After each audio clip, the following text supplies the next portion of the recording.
Alors que l'heure des hommages a sonné, l'enquête sur l'attentat de Nice avance à petits pas. Le profil du tueur se précise peu à peu. Mohamed Laoueche Boulel, de nationalité tunisienne et non pas binationale comme il l'avait été un temps précisé, aurait largement prémédité ses actes. Une préparation réduisant à néant les hypothèses de déséquilibré. Benjamin Nicolas. Les interrogations sur le profil du tueur se dissipent peu à peu. Mohamed Laoueche Boulel, 31 ans, tunisien et résident en France avec une carte de séjour depuis 8 ans, avait bel et bien prémédité ses actes. Les recherches quant à son passé ont révélé que son père était membre d'Ennahda, le parti islamiste tunisien peu connu pour sa modération. Mohamed Laoueche Boulel a été présenté d'abord comme un dépressif, déprimé par son divorce et remonté contre la société, dont la radicalisation était, comme d'habitude, subite. Il n'avait pas de fichesse, mais était sous contrôle judiciaire pour des faits de violence sans rapport avec le terrorisme.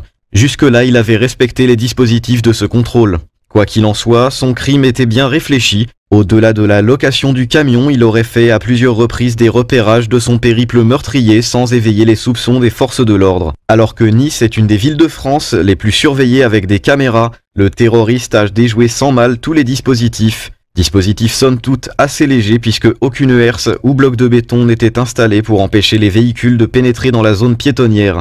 C'est en partie pour cette raison que le véhicule a pu parcourir plus de 2 km avant d'être stoppé par les tirs de police municipale comprise et fort heureusement armée.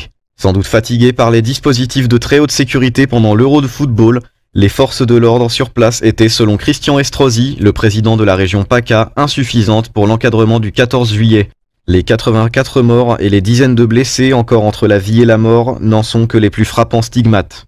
Le caractère terroriste de cette attaque a été longtemps temporisé pour être présenté comme un acte isolé.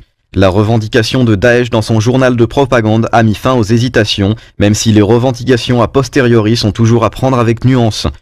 Un message retrouvé sur le téléphone de Mohamed Laoueche Boulel laisse penser aux enquêteurs qu'il aurait bénéficié de complicité. En tout, 7 personnes ont été placées en garde à vue, dont un couple d'Albanais musulmans. Tous ont décrit le terroriste comme un homme violent. Face à cette nouvelle attaque subie de plein fouet par la France, le gouvernement socialiste se concentre sur des hommages bien opportuns pour ne pas tirer les conclusions de leur échec. Le temps du deuil est brandi à tout va pour faire passer la lourde pilule d'une inaction permanente. Alors que les attentats s'accumulent sur notre territoire, aucune démission n'a encore été enregistrée, qu'il s'agisse du ministre de l'Intérieur ou des préfets locaux des sites touchés. Au contraire, tout commentaire critique sur l'insécurité régnant en France est jugé indécente par le pouvoir socialiste. Les polémiques tolérées sont celles portant sur les indemnisations des victimes, dont le processus ne semble pas mieux rodé que la sécurité.